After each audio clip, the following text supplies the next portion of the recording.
Now, the Roma Wine Company of Fresno, California presents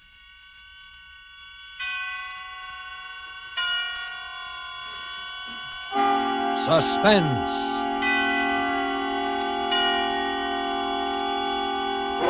Tonight, Roma Wines bring you Dane Clark, a star of This Will Kill You, a suspense play produced, edited, and directed for Roma Wines by William Spear.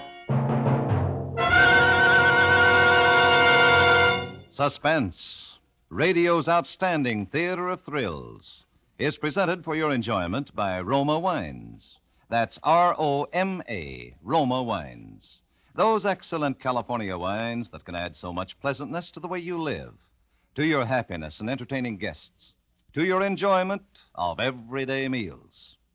Yes, right now a glassful would be very pleasant as Roma Wines bring you Dane Clark in a remarkable tale of Suspense.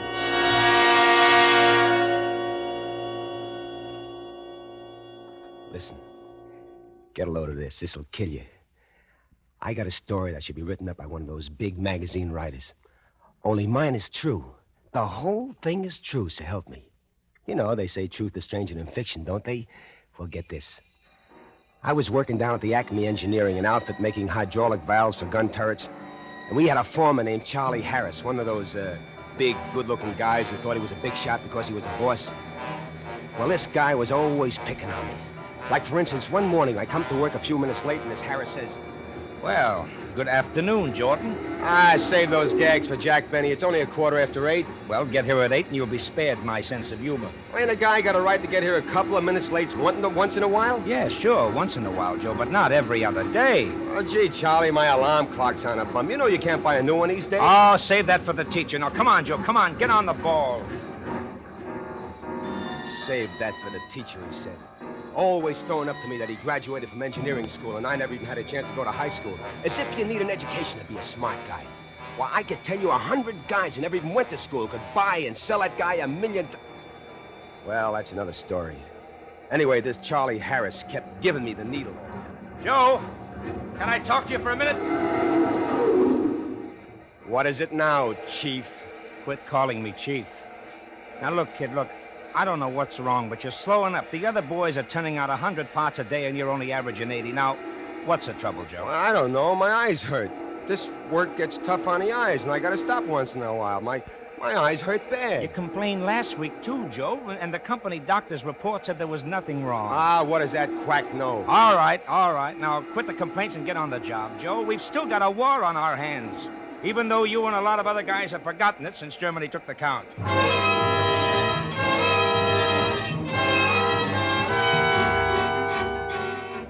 There's a war on. Did you get that? At the time, he was technically right, but giving me the business just because he didn't like me, waving your flag and singing, "Oh, say, can you see?"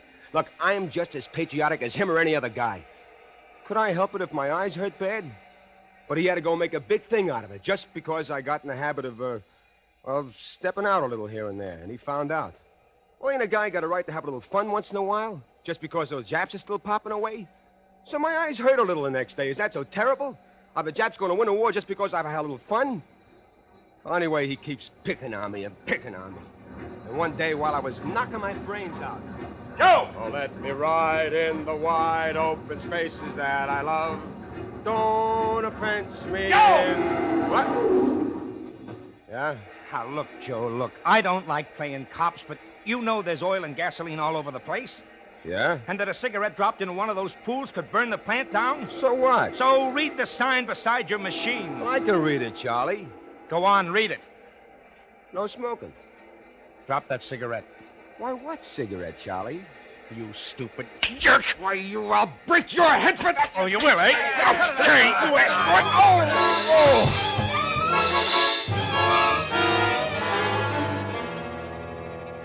I would have mobilized the guy, but he hit me a lucky punch. Never would have happened again in a million years, but, well, he knocked me out. Charlie was standing by the cot when I came to, looking worried, and he started to apologize, but I gave him a quick brush. Why, that stinking rat, he was scared of me. That's why he didn't report me to the front office. He acted as if he were doing me a big thing by not snitching, but it was because he was scared of me. He thought I'd forget. Joe Jordan never forgets. Remember that. And Joe Jordan always gets even. But I played my cards right. I didn't let him know I was still sore. Now, that was smart, wasn't it? I went on working as if nothing happened, even though the rest of the guys started picking on me, too. Because he was a boss and they were trying to get in good with him, they kept it after me every day until I thought my head would explode, always rubbing it in. Hey, Jack Dempsey, still leading with your chin? Quit using my tools all the time, Joe. Hey, Joe, you ain't smoking again, are you? You're liable to get another lucky punch from Charlie. Hey, quit throwing your shavings on my machine, Joe.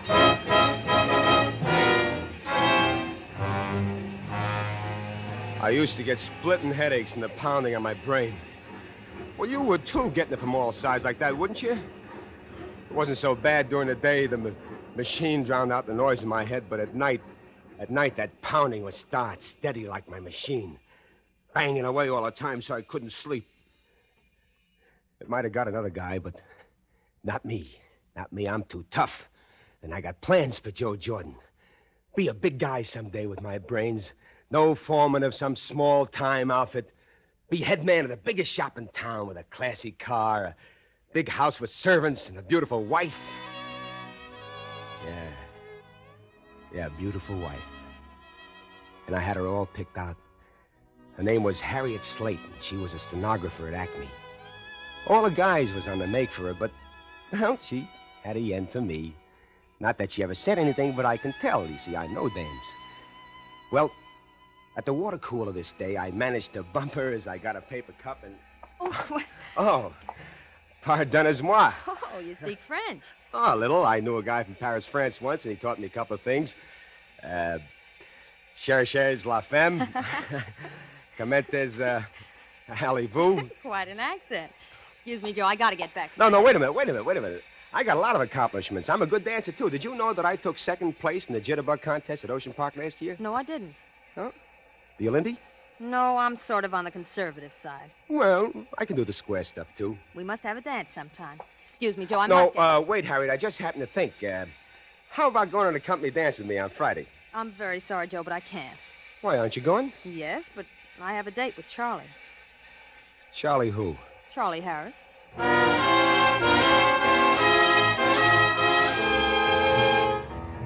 Charlie Harris.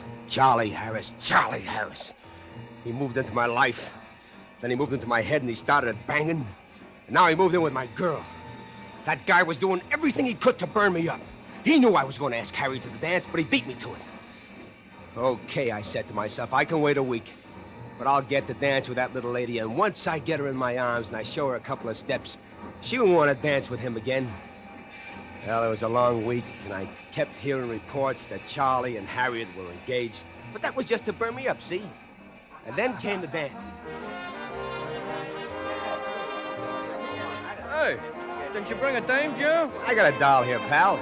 Where is she? Dancing with some other guy? Yeah, she's dancing with some other guy. Don't stand there with egg all over your face. If my dame was dancing with another guy, you can bet I'd cut in. Well, that's a good idea.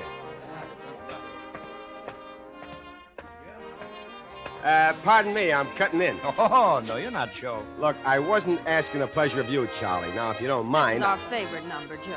Well, why can't I cut in once? Just because he's a big foreman or something? No, because you're the big dope. Dope. Did you get that? He called me a dope. But he didn't know I was smart. You know, all good things ain't on the surface, you know. I went home, I tried to sleep, but the pounding on my brain was coming like a sledgehammer. Bang, bang, bang, bang, and I could hear her laughing at me.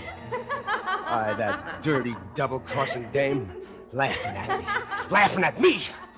And the bang in my head was coming louder and louder and crashing against my brain, exploding on my forehead. And then the pounding stopped.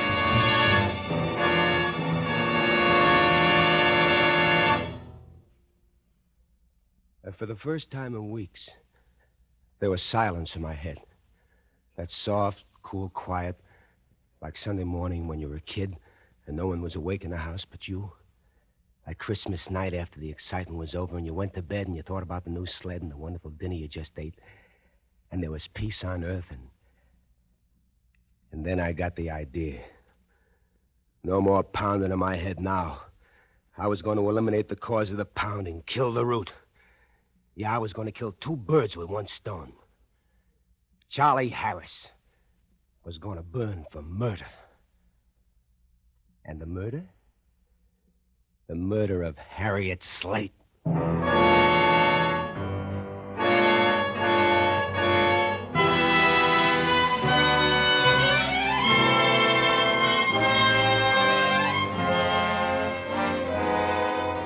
For Suspense, Roma Wines are bringing you as star Dane Clark in This Will Kill You by I.A. Finley. Roma Wines' presentation tonight in radio's outstanding theater of thrills, Suspense.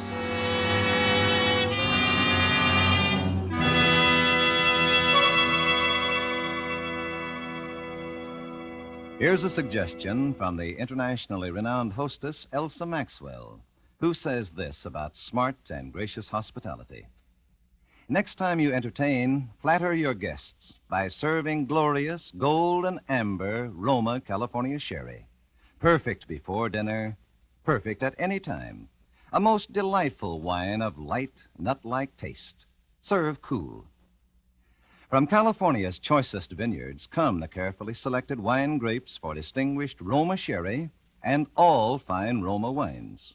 Remember, good Roma wines never vary in fine quality, are always pleasing, the happy result of selected grapes, carefully picked at their peak of flavor goodness, gently pressed, then unhurriedly, guided to perfection by the ancient skill of Roma's famed wineries.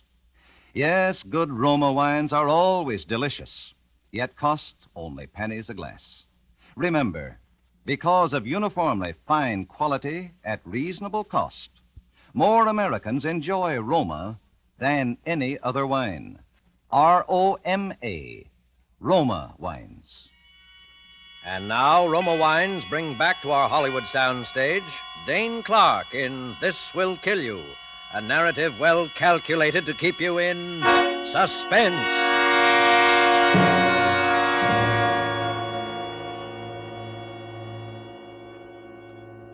Are you still with me? Well, listen. Like I was telling you, I decided to kill Harriet and pin the rap on Charlie. Fooled you, didn't I? You thought I was going to knock off Charlie myself, didn't you? No. The law was going to do that. You see? You get the switch? Now get this. I knew how I was going to knock off the dame, and I knew how I was going to pin the blame on Charlie. But the only thing missing was a motive. You understand the motive? So before I killed her, I started supplying the motive. Every day down at the plant, I dropped something here and I dropped something there to the guys. Hey, I just heard that Charlie and Harriet was having an argument down the hall. Oh, love a spat, probably. No, I understand things aren't so hotshot between those two. Oh, you're crazy, Joe. Well, that's what I heard. Hey, Charlie's been doing a lot of bowling these nights, hasn't he? Yeah, he loves it. Well, he didn't seem to when he and Harriet were so palsy-walsy. I heard something about that, but I don't believe it. No, I do. I heard him arguing plenty in the hall the other day. Say, did you hear that Charlie and Harriet had a big blow-off last night? Something about another guy? Yeah, I heard things weren't going so hot with those two lately. Hey, listen, did you hear that Harriet and Charlie had a big scrap the other night? Old news, Marty. It's old news. I understand she's got a guy up north, and Charlie is burning. Oh, he ought to bust her head wide open. It'd serve her right for two-timing a white guy like Charlie.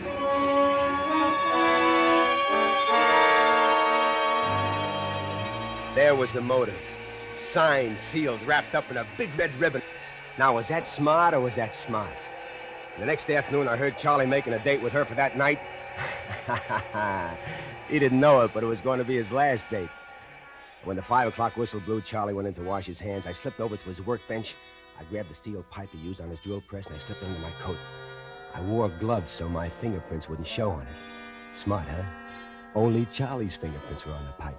I waited outside the plant, and in a little while, Charlie walked by. Got a minute, Charlie? Huh? Yeah, I guess so. Look, there's an idea I've been working on that can speed production in our department. Now, can I talk to you tonight for an hour or so? Oh, I'm sorry, Joe. I can't tonight. I got a date with an angel. But, Charlie, with my idea, each man can turn out 200 valves a day easy. I got it all worked out, and I'm modeled in my room. Can't you make it tonight? Look, Joe, I told you I got a date. Oh, fine, fine. You're always giving me that patriotic stuff when it doesn't cost you anything. Huh? Okay, Charlie, I took you up on it. I've been giving up my nights to work on this idea I have. Now, look, I don't expect nothing out of it. But when I ask you to give up a measly hour, you're too busy. Now, why can't you come up after your date? Whoa, whoa, whoa. Easy there, Joe, easy. Oh. I didn't know you were so hot about all this. Okay, if it means so much to you. Look, suppose I leave my girl about 11 and get to your room a few minutes later, huh? Gee, you're swell, Charlie, swell. I'll be waiting for you. Now, look, I may be out for a minute or two to get a pack of butts or something, but the door will be open, so will you wait for me? Yeah, sure. Okay. I'll see you later. You sure will.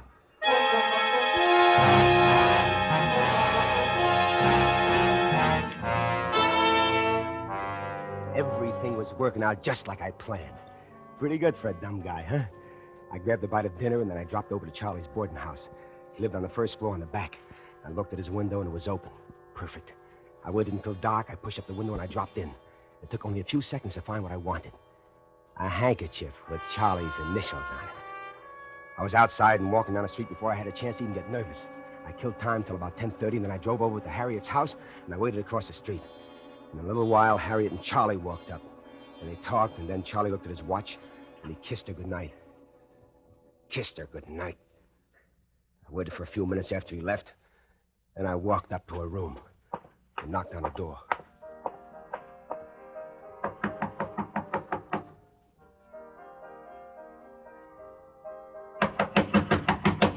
Who's there? It's me, Harriet. It's Joe Jordan. I got something to tell you about Charlie.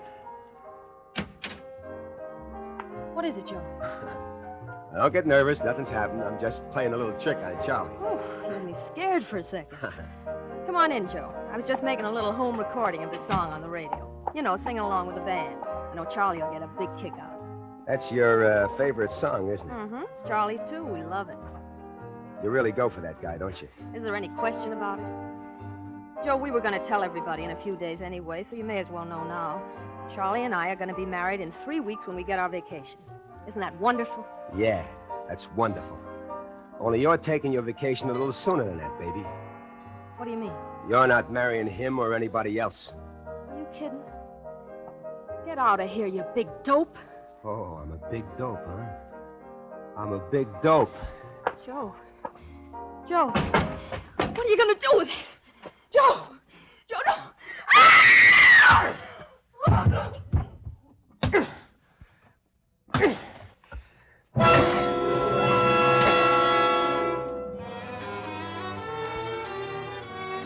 I did it. It was done.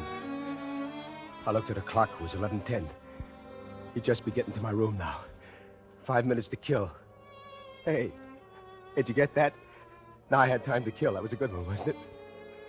I dropped Charlie's handkerchief on the floor, then messed up the joint to look like a struggle. And I waited till 11:15, and then I smashed the clock. It stopped dead. Did you hear that one? The clock stopped dead. Good, huh? I dropped the steel pipe on the floor, blew the place fast, and raced home. I ran up the stairs, worried that maybe Charlie had left, but he was still there. Well, where have you been, Joe? I was just getting ready to leave. Oh, I'm sorry, Charlie. I got stuck. Oh, okay. Where's the model you were talking about? Oh, gee, I'm sorry to have dragged you all the way over here for nothing. It's still at the welder's. I thought it would be here sure by tonight. Can we make it tomorrow? Oh, you're a corker, Joe. You've messed up my whole evening. I sure did. I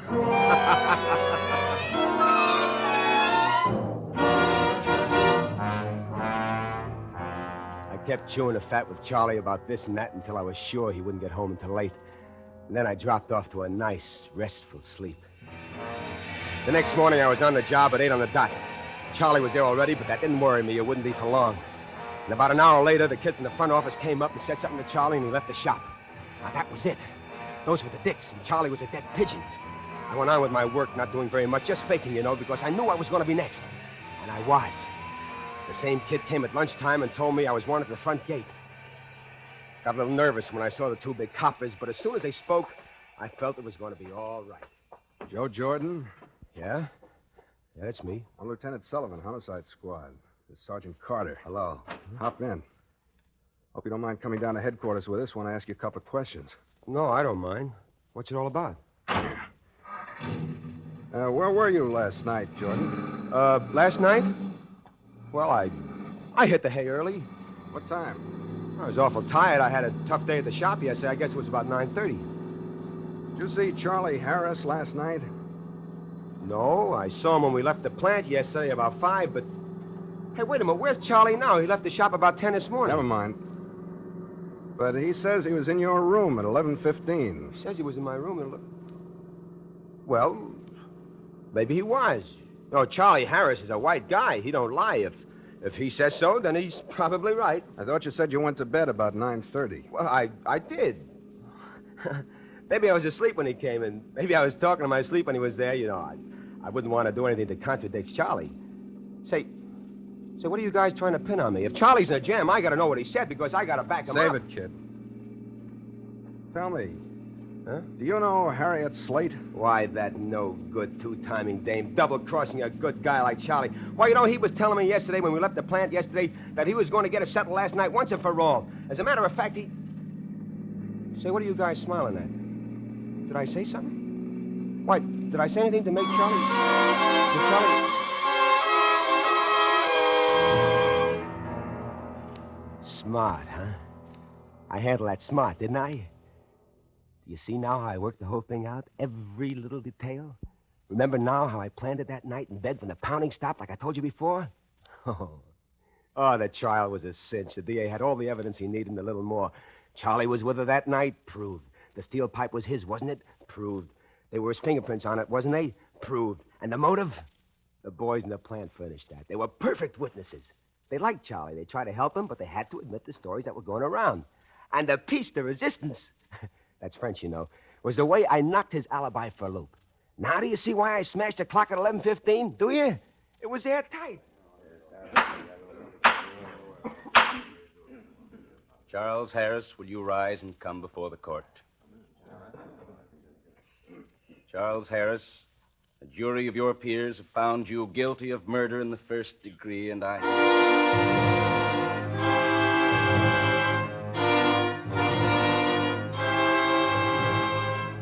Oh, boy, what a day. You should have seen him. He stood there trying to put on the big shot stuff even then, trying to act like he wasn't scared. But I could tell he was ready to faint right there and then. But the newspaper guys were taken and they said he stood straight and fine and brave, like a soldier facing a firing squad. That's what they said, the dopes. But I knew he was yellow. Or else he wouldn't have picked on me just because he was boss, would he? Would he? Huh? So you see, I was smarter than he thought, than anybody thought, even the DA and those dicks. Now there was a funny situation for you, wasn't it? The real murderer was in court furnishing that testimony that convicted that poor... and no one knew it. That's a good one, isn't it, huh? Isn't that wonderful, Father, huh? Wasn't that marvelous? The real guy was in court. It's time, Father. Be brave now, Joseph. We must go. Well, all right, Father, but let me tell you the punchline. Come on, Joe, it's time. Now, will you quit a warden so we'll be a minute late? So you'll pay the guy who pulls the switch a minute overtime. The state can afford it. I've been telling Father here the whole story. I got to tell him to snap it, don't I? Let him finish, Warden. Go on, my son. Well, you see, it was a fluke, Father. 1,000,000 to 1 shot. They never would have got me if not for just one thing. One little mistake, Father. You see, the night I knocked the doll off, she up and told me that she was making a recording of that song on the radio. She told me, do you hear? And I forget all about it. So all the time I was spilling my guts to Harriet, that machine was taking down every word. And I forgot about it. Why, if I had only thought of the record, if I only smashed it that night. But I didn't. Then Harriet's old lady got a hold of her stuff, and months later she decided to play the records, and she heard the whole thing. My whole confession, just as if I spilled it to the dicks. Father. We must go now, Joseph. Okay, Father. I'm coming. Come on, Warden. Come on. Watch a real man walk down the last mile. The Lord is my shepherd. I shall not want. He maketh me to lie down. You seen plenty of guys walking down this road, didn't you, Warden, huh? I bet none of them ever took it as good as me, did they? They say guys crack up on this little walk, don't they? Not me. I got guts. I bet Charlie would have cracked up by now, huh, Warden? You know, those newspaper guys said he stood straight and fine and brave that day. He wouldn't be standing that way now, would he, Ward? He'd be screaming his yellow head off. He wouldn't be taking it like me. See, there's nothing to be scared of. Guy pulls a little switch, it's all over. They say you don't feel a thing. You don't feel nothing, do you, Warden? You should know, you see plenty of it. It doesn't hurt. Does it? I would have been a big man in this town. Classy car. Big house with servants. Beautiful wife. It's a beautiful wife, but I got a tough break. You know, one in a million, I tell you, but it's all in the game, see? Come see, come saw. It's French, you know. I'm taking it pretty good, ain't I? Nobody take it like me. Nobody. Not many of them, do they? Do they, Warden, huh? Huh? Do you think the paper will say I stood straight and fine and brave? Like a guy facing the firing squad, huh? Do you? I'm taking it pretty good, ain't I, Warden? Ain't I, Father? Tell me. I said, tell me. I'm not afraid. You hear me? I'm not afraid. I'm not afraid to burn. Look, I'm laughing. Aha! Aha! No, don't take me alone, God. Please don't take me alone.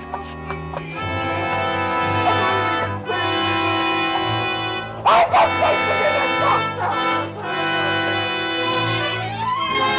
Oh, please, Lord, I will be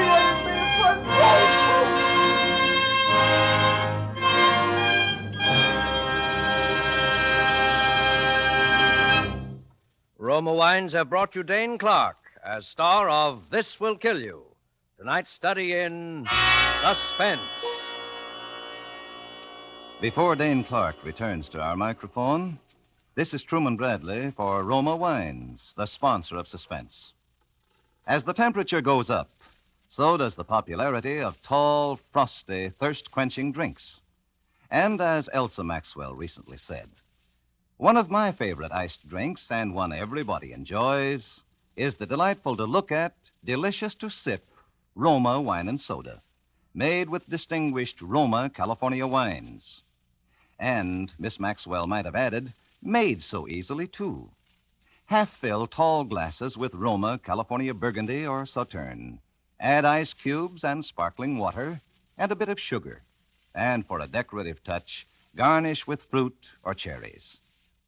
Good Roma wine is unvaryingly delicious, always pleasing, yet costs only pennies a glass.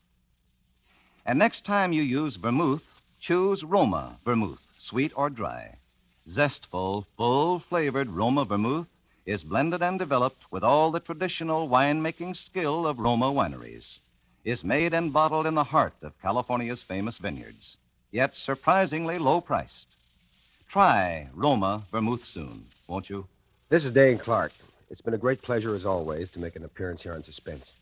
Mr. Spear wanted me to pass along to you the word, which I know will be of interest to many thousands of listeners, and that is that 2 weeks from tonight, on September the 6th, in response to overwhelming public demand, Suspense will again bring you the Lucille Fletcher Study in Terror, Sorry, Wrong Number, starring Agnes Moorehead.